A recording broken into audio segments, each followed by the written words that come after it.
Hello everyone, welcome to another video. Today we are going to have a video that you requested. Well, there was a poll running on our community part, and you have chosen the space stories. So this is what you got. As if you are a returning viewer, you will see that I changed my hair color. What do you think? Does it look good? I kind of like it and kind of don't. Anyway, but let me know in the comments, what do you think of my new hair? I mean, it is just hair. I can always dye it a different color, but I thought that, this was I've never dyed my hair before. Such a strong color. I always use my own hair color, Anyway, let me just go to what matters today. And space.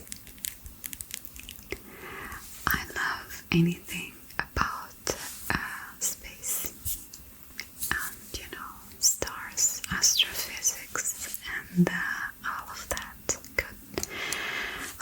goodness. And I was very glad that the poll has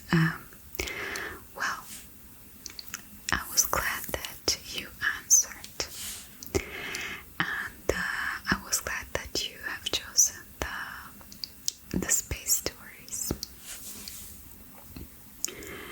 And this might be very boring for some of you, but if you don't find this this content nice, you can always watch a past video, and of course next time I will try to do something else, maybe not as specific. Anyway, so space. I have here something, a cast with me.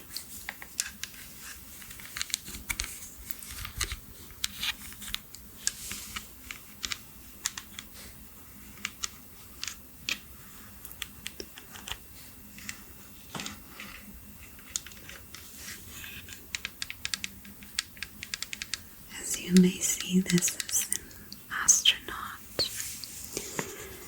and he has a moon base where he stands, and this is a projector, one of those you've seen if you've seen my videos, of course. Sometimes I use it to light my background because it projects light that looks like a galaxy or a nebula in different colors. I really like it, and it just looks so cute.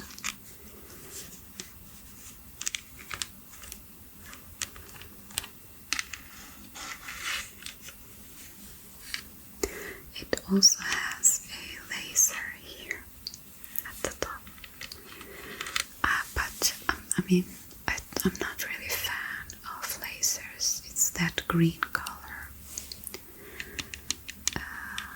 Anyway, but I like to turn this on at night when I'm chilling, just, I don't know, maybe having a cup of tea.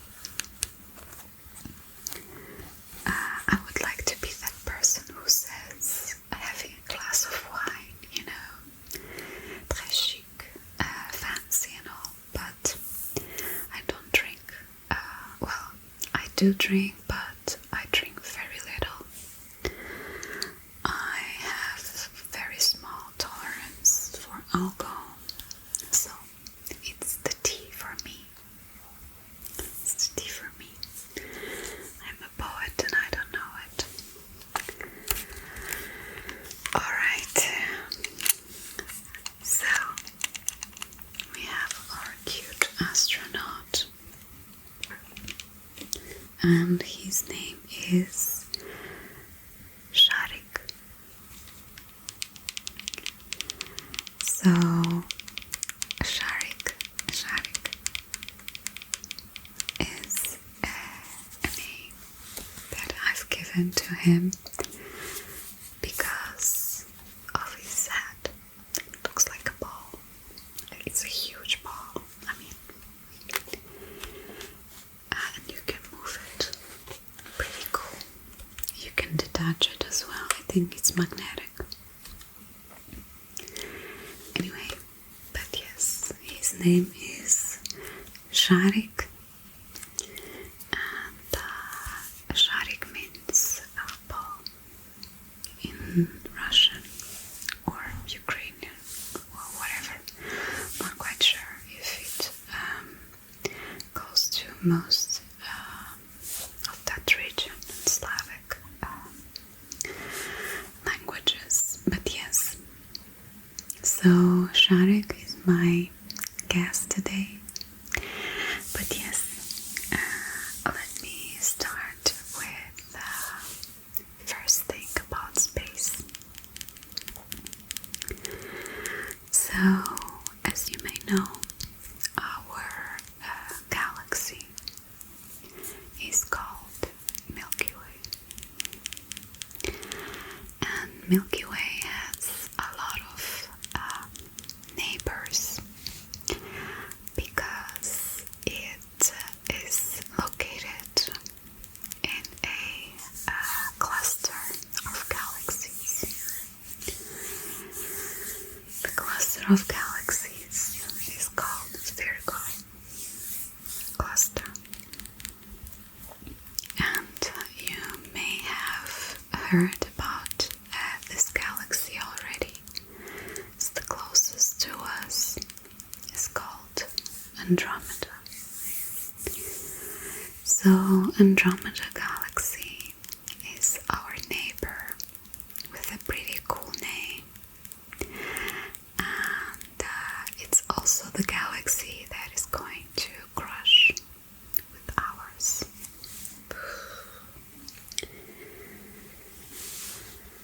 Obviously, it is going to happen many million years from now, but it is traveling very fast towards us, and the cool thing is that you can see it. You can see the galaxy with the naked eye. Of course, it doesn't look as majestic as on the images that you find online, but again, none of the images that you find online look the same with naked eye, because most of the pictures, like the new pictures from the James Webb telescope, or Hubble telescope, all of those are pictures that the telescopes have taken, but they are colored accordingly to let's say difference of molecules and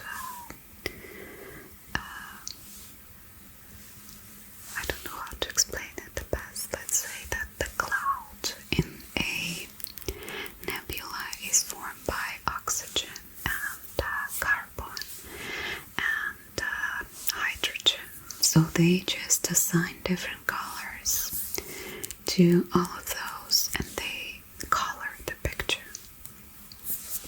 Don't know if you know that, but here I am telling you.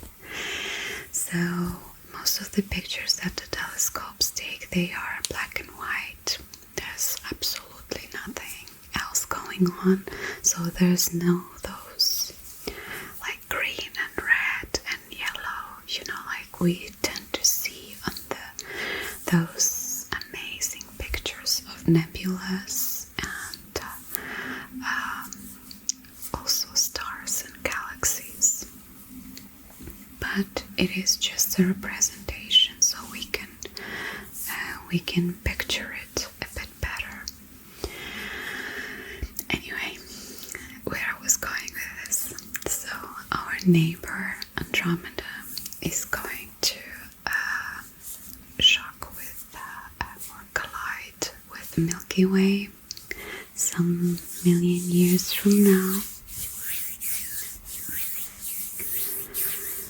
And yes, Andromeda is a galaxy that will get closer and closer to us. So obviously it will always be bigger and bigger for us, and it is a great thing because we can see it better even with our naked eye. If you'd like to see where Andromeda is, I use an app. It's called Sky. It's SK. So SKI, like an eye. So Sky app is a free app that you can use in order to check the sky and where the things are positioned on the sky. I really like it. I find it really useful. I do know how to recognize some objects on the sky, and then I can guide myself, to find other things. But obviously, I'm not a professional, or neither am I amateur. I'm just a weird person who likes to look at the sky. So that's that, basically. Yes, so I just use that app. I don't have any other equipment. I would love to have a telescope, but it's a pretty expensive thing that I really don't need at the moment. Yes, so that's why you can use the app. And for instance, I'm very happy when I go to my parents' house. They live in the middle of nowhere in Portugal. So yes, it's pretty good how you can see the skies. You can see, the Milky Way as well. That cloud that you see. But anyway, in this collision that I am speaking about, the Andromeda and Milky Way is not going to be like a huge thing or like an accident. It will not be like two cars colliding, high speed. No, because the galaxy is huge and they are traveling pretty fast, but it's mostly empty. So it's mostly empty space. So the scientists are almost certain that our solar system, our sun, will not get affected by the collision. The only thing that could happen is that two supermassive black holes in the center of both galaxies, yes, so those can collide, and they could cause some pretty damage. Yes, so as they are supermassive black holes, they will merge, I would say, And yes, so that would be the collision of two galaxies. Alright, so I have something here as well that I wanted to light. This is a candle, and it smells amazing. A friend of mine gifted this candle to me. I think I've shown this before, but I haven't lighted it. And I used this the other night, and it does smell amazing, but not only that, it crinkles. So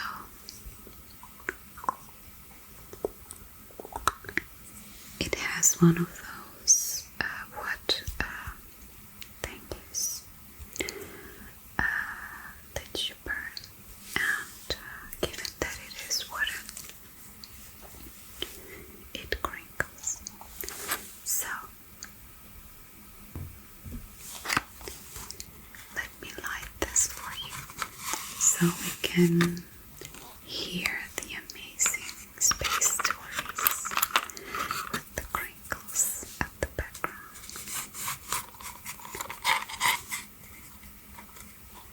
Oh goodness, let's do this.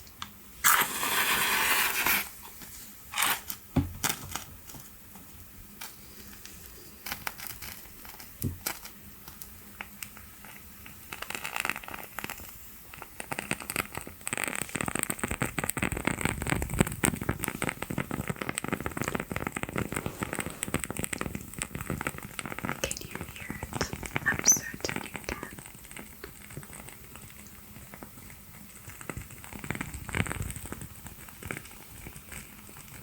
Okay, so I'll leave it here on the side, and hopefully you can hear it throughout the video. Now, there's another thing that I wanted to mention. Has been heavy on my chest. In my last video, if you have seen it, I did the roleplay of Mortician Adams, and one of the things that I did in the video was cutting the rose, and I cannot express how much it cost me to do that, because I don't like cut flowers.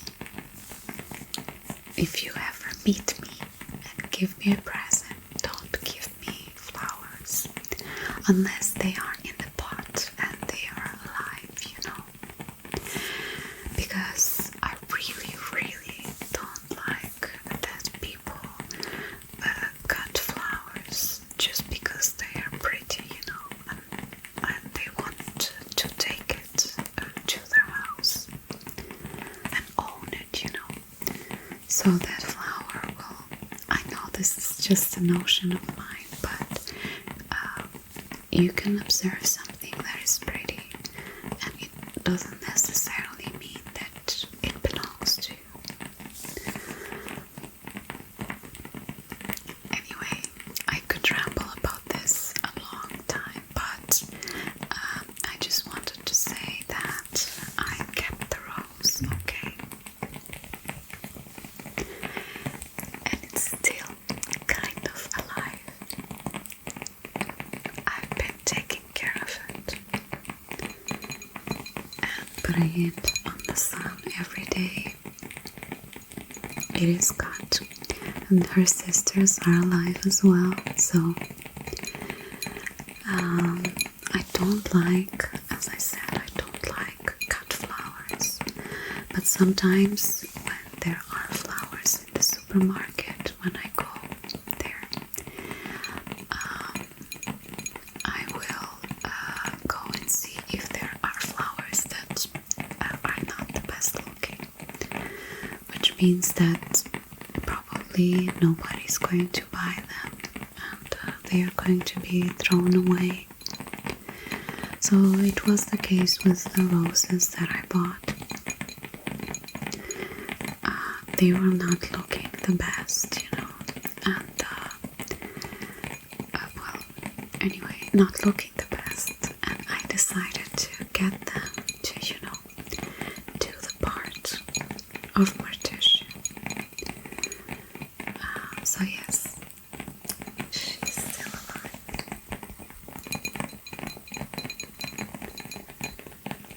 I mean, not alive anymore, but still here. The candle does make a lot of noise. I don't know, it sounds crinkly, but I will see in editing how it, you know, how it sounds overall. Anyway, last thing that we spoke about were the galaxy collision and how the supermassive black holes from each galaxy would collide. So, yes, next thing that I would like to talk about is black holes. So, black holes are real. It's not science fiction anymore. We have one at the center of our galaxy. But I think this is pretty scary because a black hole can be formed out of nowhere. We don't really know how they form. There's no actual explanation process, you know, like I do think that there's a possibility if the star is a certain size and when it reaches the end of its life, then when it explodes or implodes, it can form a black hole. But I mean, that's just one way of forming black hole. So the scary part is that they can form, you know, out of nowhere, and also there is such thing as rogue black holes. So they are wandering black holes that are just going through universe without any type of other gravitational pull, or, you know, any type of, well, I'm certain there is some type of structure that they are following. It's just unknown for us. But either way, yes, so a black hole, very small size, if it would wrongly show up in our solar system, it would take it just a few seconds to absorb everything. So yes, I do think it's pretty cool, and it is something that scientists are monitoring, because obviously nobody wants a wandering black hole coming in strong into our solar system and just, you know, bringing chaos to us. But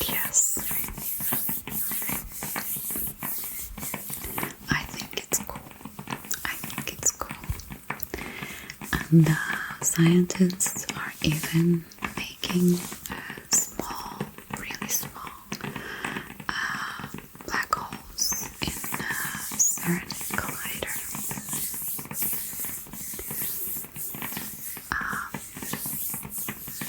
I usually follow the updates that they have.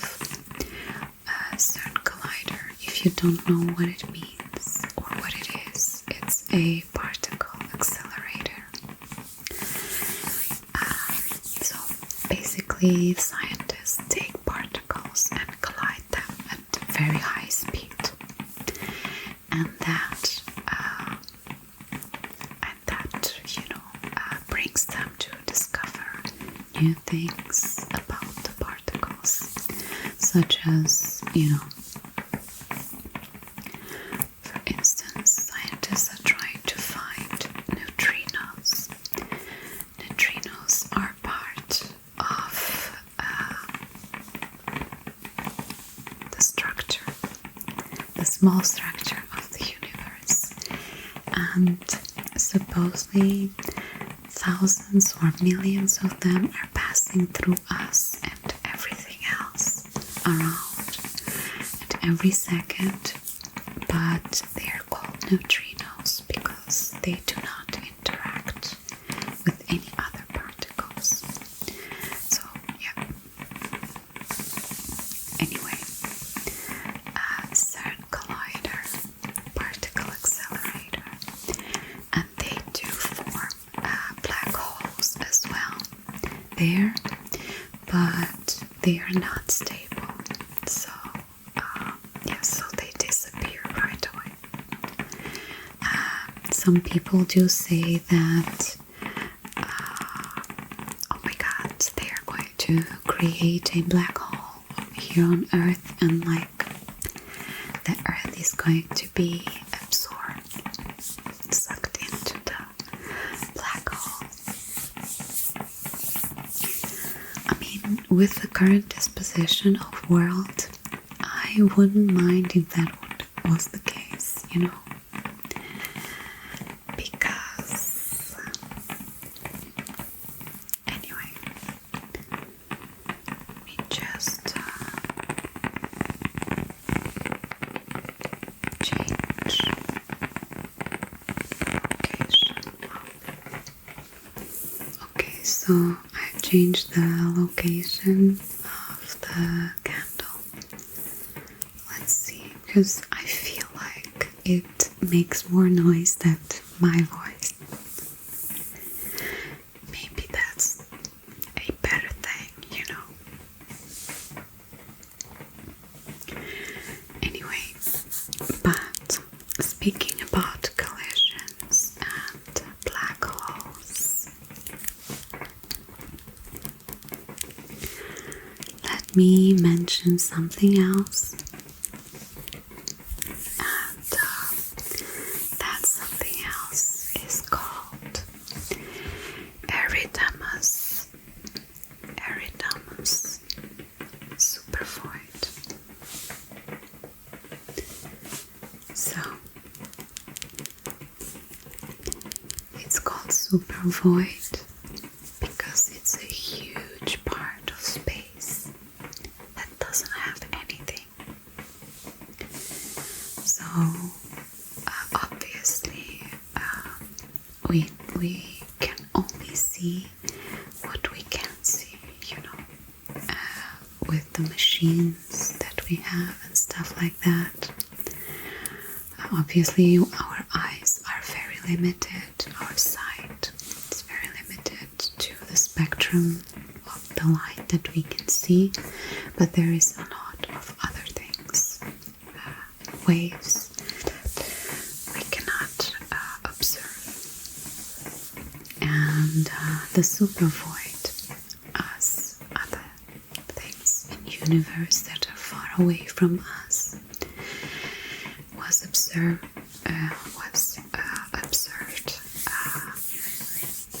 using radiation. So given that the theory of Big Bang says that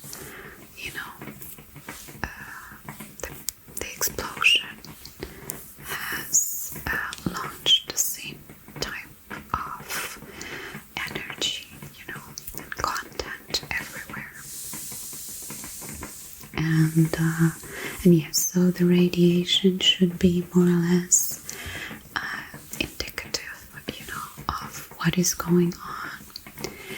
And using that, we can measure, like temperature and particles, and I don't know if there's something there or if there's nothing there. For instance, earlier I spoke about the supermassive black holes in the center of our Andromeda's galaxy. So in our galaxy we cannot see the supermassive black hole, and it's because we are in one of the although we are in one of the internal arms of the galaxy, there is a lot of dust around the center of the galaxy, so that all of that dust and other stars that are rotating around the center of the galaxy where the supermassive black hole is, we cannot see it, but it is calculated, through the other things that we can use to check those things. It doesn't mean that they are right, okay? That's also the cool part of science. I feel like it is something that keeps me very open-minded, because just some time ago there were things that we believed that behaved in a certain way, and that was like the sad truth. But then other things came out, and like now the truth is a bit different, and who knows, in the future it will be completely different. Does that make any difference for us? I don't think so. No. Our life is so what it is, Will it make difference for me to know that, neutrino doesn't interact with any other particle because it doesn't have no forces are applied on them, like electromagnetic force does not apply, or I don't know, a weak force does not apply, or a strong force does not apply.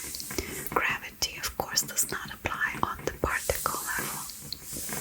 But you know what I mean? Like, one day we will find out why neutrinos do not interact with the other particles. So yes, basically that is kind of like keeping a very open mind about the future, and I find it pretty cool, even though it will make absolutely no difference in my life. Anyway, now Eridanus Supervoid. It is a hole in the universe, basically. So it's a really huge chunk of space where absolutely no matter is detected. So no dust clouds, no planets, no stars, no galaxy, nothing, absolutely nothing. It's really cold. As most of the space is, but it's particularly cold in comparison to other parts of the space of the universe. And the cool part is that there are several theories on what is going on, because otherwise the universe is pretty uniform. There are many things that we don't know about. For instance, version of Supervoid, we have also the Great Attractor, which is a huge structure in space where a river of galaxies is formed, and it seems like it's pulling, all the galaxies towards that one thing, the Great Attractor. So we don't know why it is happening and what it is, but in case of the Supervoid, there are theories that mention that could be a rip in a universe. Also, that it could be the quantum entanglement with other universe, and there's also a theory that it's like if you consider a universe like a bubble, like a bubble, then you can imagine that the universe is that bubble, and then if there is another universe, so supposedly they touch there, and so just because the other universe rules may be different from ours, yes, so there could be a lack of matter there, or anything really, any energy and stuff like that, because the rules do not apply on those parts where two universes touch. I think it's a pretty cool theory. I find the multi-universe theory really nice. I do think it could make sense, especially with quantum physics. I mean, we do know how quantum physics, destroyed the whole belief of how the universe should behave, and so I think it's pretty cool, in quantum reality, our universe has a infinite amount of copies, and everything is happening at the same time, which I think is pretty cool. Will it make a difference on my life? Perhaps. I don't know, maybe we will finally discover that we live in a simulation, Maybe someone will come around and give me a red pill and a blue pill. Anyway, but yes. Now back to the Great Attractor. I think it's also really cool because it's a river of galaxies, as I mentioned, that flows towards the same point. And the Virgo cluster, which is the cluster of galaxies where our Milky Way is located, is also there. So it means that we are going towards that point in space, that is pulling everything together. And I think it's also pretty cool to see, because these differences, because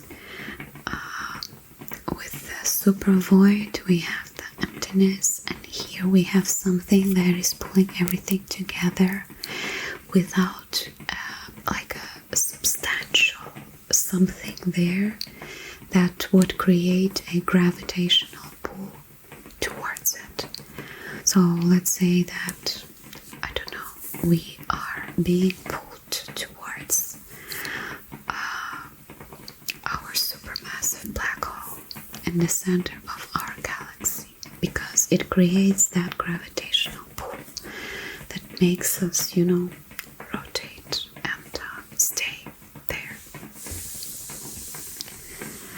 But yes, the calculations have not shown anything there, so there's nothing of substantial mass there that would create a gravitational pull that would be strong enough to gather that type of structure all together. So I find it pretty cool, and obviously big part of astrophysics is part of dark matter, and dark energy. It is a theory that I would say was put aside a little bit at the moment, although I don't think it was completely abandoned. I think that just because we cannot detect it, it doesn't mean that it's not there. Just like with our eyes, just because we don't see something doesn't mean that it's not there, because the wavelength that is visible for us is such a small part, and I think that it could be a part of, I don't know, really huge cluster of dark matter in the center of that structure of great attractor. So I don't know, I think it would be cool to find out, of course. But anyway, let's just go to the next story. Okay. So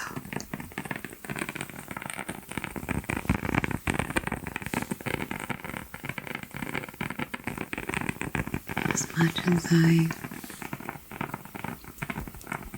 really like the sound of it,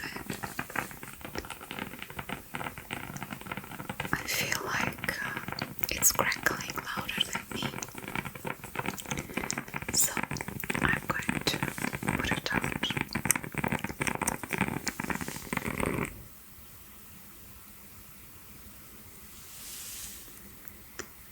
It also burns so uniformly, this candle.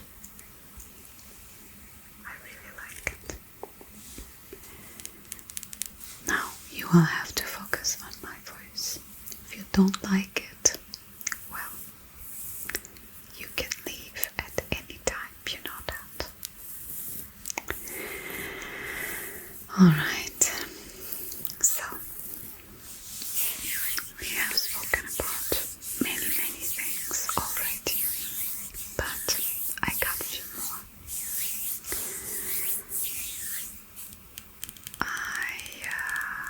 I mean, obviously I did prepare for the video, but I just, I'm just speaking from my memory. Scripted videos are alright, but I feel like, especially with the role plays, sometimes when I see myself speaking in a certain way, or I don't know, I mean, let's just go back to the video of Morticia. I laughed so much, that cringe laugh when I edited that video, because oh my god. Anyway, I survived it, and so did you if you watched it. Oh well, so this type of videos where I can talk about subjects that are dear to me, I feel like maybe my personality could shine through a bit more.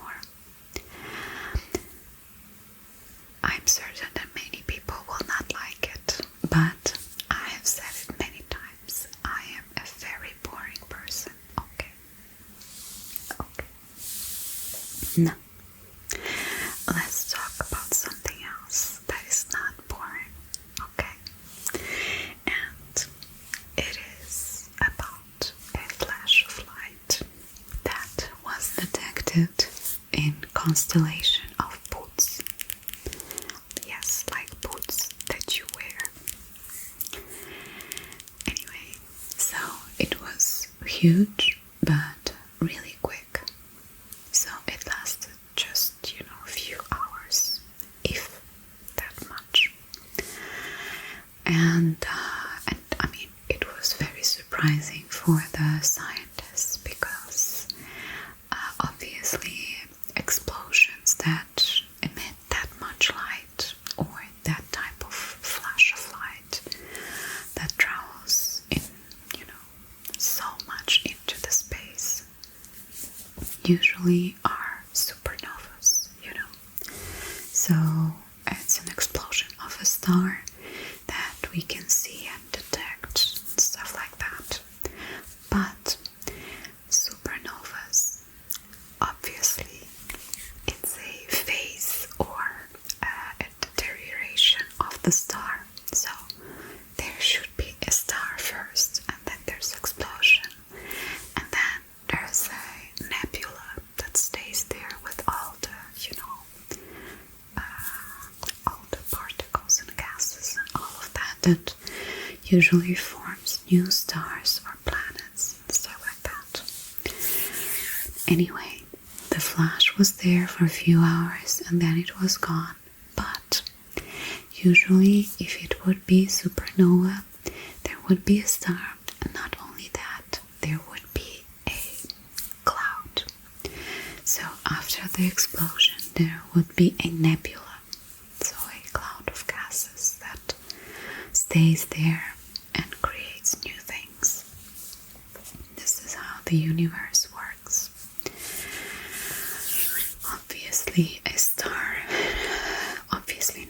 A star needs to be really huge in order to explode.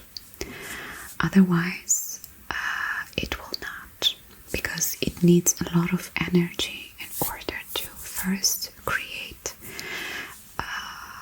really heavy, particles. So, for instance, I don't want to go too much into physics, of it, but basically, heavier particles such as iron,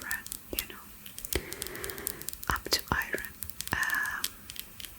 are created in supernovas, and carbon and stuff like that, because only this huge stars have the energy to burn and evolve into, the collisions between particles that then result into, with all the pressure and everything, result into formation of those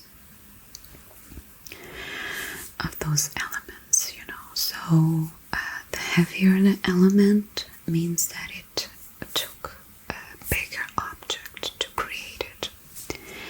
And so the stars that explode, and then we can see the nebulas that then form other stars and planets around them. They tend to stay for like millions of years, and even if they don't, let's say, emit light or a lot of light, they tend to stay at least for a few days, So, with all of that said, that flash of light was not a supernova, at least from what we can tell.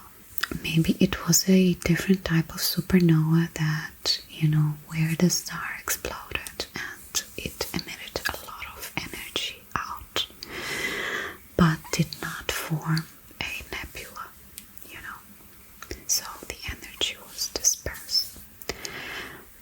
Who knows? But the scientists still don't know what it was, and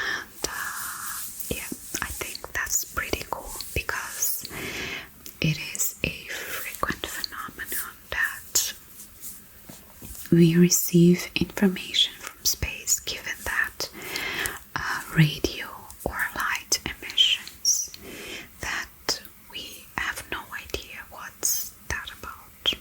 And so,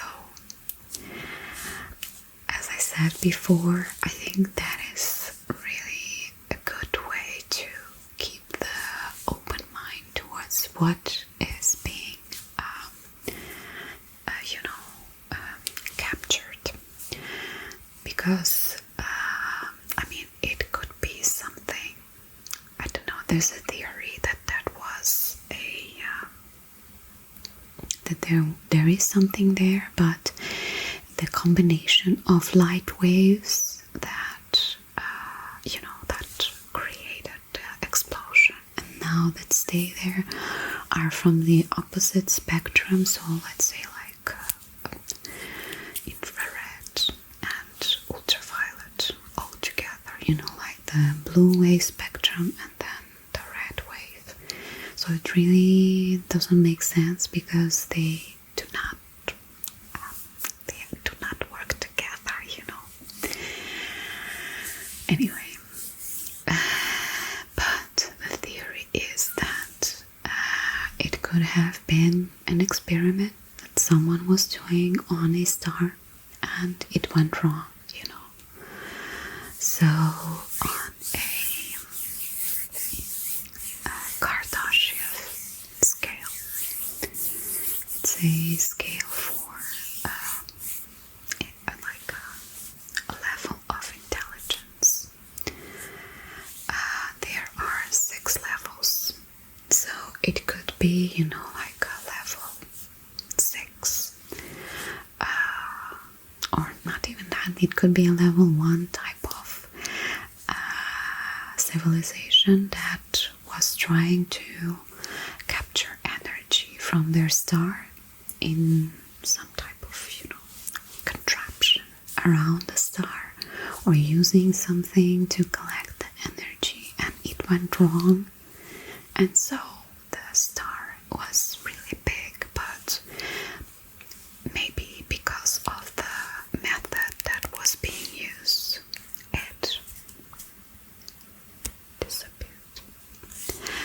But speaking about exploding star, this one is dear for me as well, because I mean, it must be dear as well for many people, I guess. But it is Betelgeuse. So Betelgeuse is one of the biggest stars in our in our galaxy, our starry night sky. So it's one of the biggest stars, and it's one of the brightest stars as well. Actually, it would be the brightest star if we would be able to see the red spectrum a bit more, because it emits a lot of light, but again, we cannot see it. So with the visible light that it emits, I think it varies a lot, the position, but still I think it's one of the 20 brightest stars that you can see in the sky. And so there are a lot of theories going around that yes, the Betelgeuse is going to explode. And I find it sad. I mean, obviously we don't know if it's going to explode tomorrow, or like, I don't know, maybe if it's exploding right now. I mean, and also it is not like it's happening live, because the light takes so long to travel to us that Betelgeuse may as well not exist at all at the moment, and we are still seeing the light. So that's why I also really like to look at the stars, because because it's like traveling in time. And, yeah, I mean, it's silly, but that cold light that you see may be something that really not exist anymore. So, like the stars and the galaxy that are the farthest from us, the farther they are, the more there is the probability that they don't exist anymore. Anyway, but Betelgeuse and the supernova, I hope that, I mean, part of me wants it to explode, but part of me doesn't, because Betelgeuse, it's that star that you can really see very well in the winter. So it's part of the, the Orion constellation. That constellation is really famous, and I really understand why, because it's visible very well during winter, and in winter, the night is longer, so you can observe the stars for a longer time. And yeah, so I'm not surprised at all that people gave so much attention to Orion constellation. And yes, I mean, some of the brightest stars on our sky are part of the Orion constellation. Betelgeuse and Rigel. Rigel is a blue supergiant. It's a young star in comparison to Betelgeuse, that is clearly a very old red star. That's why they think that it is about to explode. But yes, you can, to the side, you can see the Aldebaran, which is the star, the red star of Taurus constellation. And to the other side, you can see the Gemini stars, which are two bright dots. I mean, obviously the constellation has more stars than that, but Gemini also has two bright stars. And then the longer the night, also Sirius shows up. Sirius is, I think it is the brightest star, and it is really, really bright. Also, it's really cool because when it rises, I'm sure that you have had this sensation while observing the stars, that stars seem to be like, shining different colors. So it's white, it's blue, it's red, like it feels like it's just blipping light, different types of light. And stars too tend to have that shimmering effect because of our atmosphere.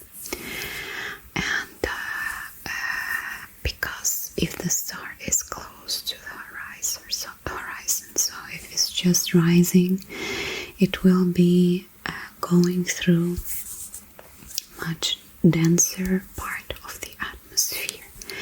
And so depending on the light that it emits, okay, if it's including white light, or like the more of the red side or more of the blue side, so it will tend to show like it's, blipping different type of lights, because it's passing through different elements in our atmosphere. And so that's why it looks like that. But either way, I really like that part of the winter night sky. You see the Orion with all the stars, and then you see the Taurus constellation with Aldebaran, and then the Gemini, and then later on you can see Sirius. So those stars are really bright stars, and it is amazing how they are all together. also Pleiades are on the side. Like if you follow that line of, Orion and then Taurus, and then higher up you'll see Pleiades, which are also stars that are very much used in many things. Anyway, there's also a theory that our makers come from Pleiades. Who knows? But yes, I mean, I would like to see the Betelgeuse Supernova, but also just because I really like the Orion constellation. I feel like if it would not have Betelgeuse, I don't know, it wouldn't be the same for me, I guess. But anyway, let me just tell you something closer to us, and also related to the experiment that NASA had. So the DART mission, which was the mission to, collide a satellite into an asteroid. And I mean, the mission went much different from what they expected. And one of the things that they suspect why it was like that is because of the effect of sunlight on asteroids. So it has a specific name, and a scientist that went into all the things, but there are a lot of asteroids in our solar system, and obviously they are huge rocks, or medium rocks, or small, or so they're whole, but there's also a situation where a lot of small debris and rocks gather together and form one object. That is also, a situation there. But the weird thing is that, like you would expect an asteroid behave in a way that would be predictable, in a way that all of them would just, hang around, follow their orbits and stuff like that. But it's not the case. And again, it could be the case for this situation with DART mission, which they basically they wanted to push the asteroid like 1 minute to a different rotation, but they put the result was like around 30 minutes. When I say minutes, is the time it takes to go around, because the small asteroid that they collided with is part of the a structure where there's a bigger asteroid that it orbits. So they collided with the small asteroid, and it goes like, takes a few hours around, so they pushed it 30 minutes, and they were like, hello. And also there are pictures that show that a lot of debris, like it started to look like a comet, so with tails, of dust being ejected. And so part of the theory is the part that when because they belong to us, when the asteroids in our solar system are facing the sun, depending on the element that is being exposed, I don't know, let's say it's water or ice, or like ice with something else. So sometimes it starts turning the asteroid a bit faster or slower. So there are a lot of asteroids that are are much more stable. And so obviously the ones that are smaller actually are the ones that we cannot detect as well. I mean, the ones that are really small, they are not really a danger to us, but the ones that are in the middle, especially if they are from joint debris, so not an entire rock, like that solid, but debris that are gathering together due to gravity. I think that could be something for the future. But anyway, so something else for the future. I highly recommend, there's a video called The Journey to the End of Time on YouTube, and it's a time lapse. Obviously, if you like things about space, which I would assume that you are if you are still listening to this video, kudos to you. Yes, Journey to the End of Time is the journey that explains what will happen to our universe once, all the processes, that are happening, that reactivate things, will end. So, for instance, with our solar system, our sun, just as all other stars, will reach the end of its life. It will burn all the fuel that it has, and it will die.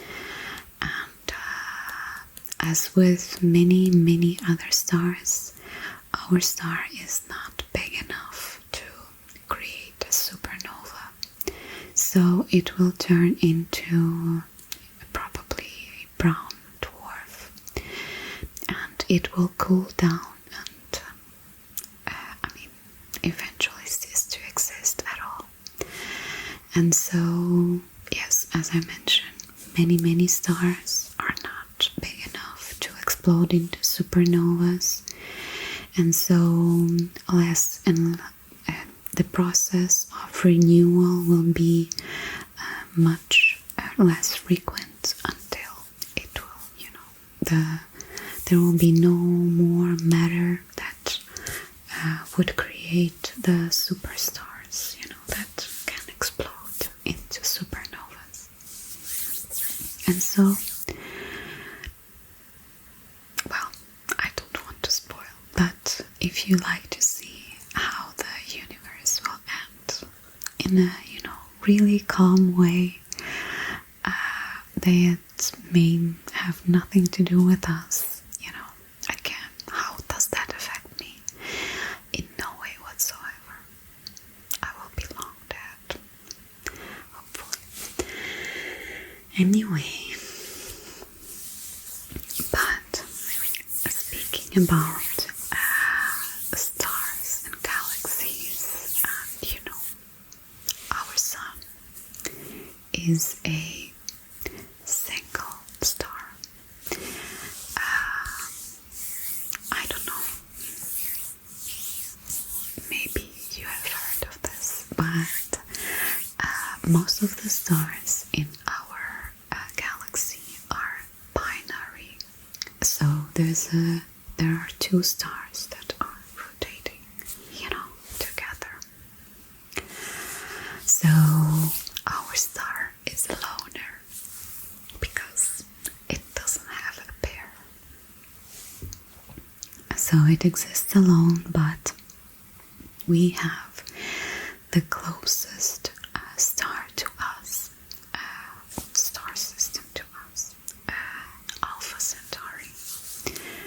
So Alpha Centauri is the closest star to us. The distance is only 4 point something light years. It sounds really close, but I saw a calculation of how long the fastest object that we launched into space would take like, wow, that is quality. But anyway, who knows, maybe we'll have the technology to travel there. But Alpha Centauri is a triple system of stars. It has 3 stars, rotating all together. It was considered that it was a binary system, but then a red dwarf star was found, and that star is called Proxima Centauri, and it is the one that is the closest to us. So Proxima Centauri is a red dwarf star, which is a bit smaller than our sun, but still pretty warm. There's also, I think, that stars can be cold. Scientists have found stars that are like, 30 degrees Celsius. Although they are not sure if those are really stars. But anyway, so Proxima Centauri has a few planets around it. And one of the planets is Proxima B, or Proxima Centauri B. And that planet is supposed to be in the, the livable zone, just as our Earth is. And yes, so there are a lot of, maybe speculation, maybe not, that a few of the telescopes have detected light on the dark side of Proxima Centauri B. And so when I say dark side, it's not the evil side, okay? Just as our moon is in tidal lock with us, means that we always see the same sun, or the same side of the moon. So we call the other side of the moon the dark side of the moon, because it never faces us. It doesn't mean that it doesn't receive light, okay? Because the star is. But the Proxima Centauri B, so the planet around the Proxima Centauri, it's locked with the star. So it means that the dark side is definitely dark, because it's locked with the star. So it means that there's one side that is always to the light, and there's one side that is always to the darkness of space around that planet. I mean, obviously they may receive a little bit of light from the other side, the other stars, but it's cold light, So, yes, so the dark side of Proxima Centauri B has been detected having supposedly artificial lights. So it is lights that show from the dark side, which is kind of strange, because one would assume that the dark side would be, always dark. And if there is light, like, what is that, I think that it would be cool to know that, that it is artificial light, beings similar to us or completely different, having their, lights working for them, because they live on the dark side. And of course it could be just volcanoes erupting, and a huge lake of lava, or thundering, constant thundering, that is there. And it creates light for sure. But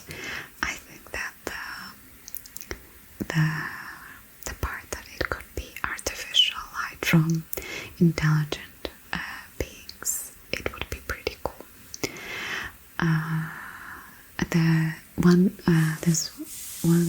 This friend that once asked me if, imagine this situation, you are taking a walk at night and all of a sudden, I don't know, a space, I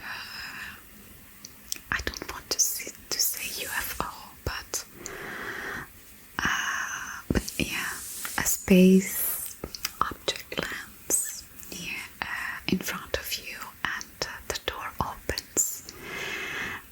Would you go inside? He asked me, and I said, yeah, for sure. I mean, I don't care. I would be scared to bits, but the opportunity, to lose something like that. Imagine that, if you don't go in and then the door closes and they go away. Oh, Jesus. Maybe it is juices. Sorry. Anyway, but what would you do? Would you go inside the space machine or not? Tell me in the comments. Now, I will end this because this video is pretty long already, but I will end it on something fun, okay?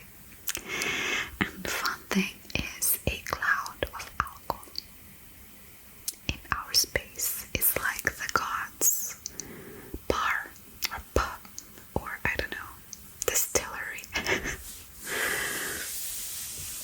So there's a cloud in space. It's in our galaxy actually. It's called Sagittarius B2. And Sagittarius B2 is a cloud that takes 150 light years of length, space, which is a lot. I mean, can you imagine? The space between us and Proxima Centauri is just 4 light years, and it would take us 20,000 years to go there. I mean, it's an unimaginable number, just 150 years, light years. But anyway, it's really huge, and it has an ethyl formate. Obviously, it's not pure source of alcohol, but scientists say that it would seem like you drink rum with the taste of raspberries. So maybe that's the booze stop, of our galaxy. Everyone is gathering there, waiting for us to join the party, and we are still here. Anyway, I hope you enjoyed this video. Sorry if I rambled a lot, but anyway, I hope as well that you may have learned something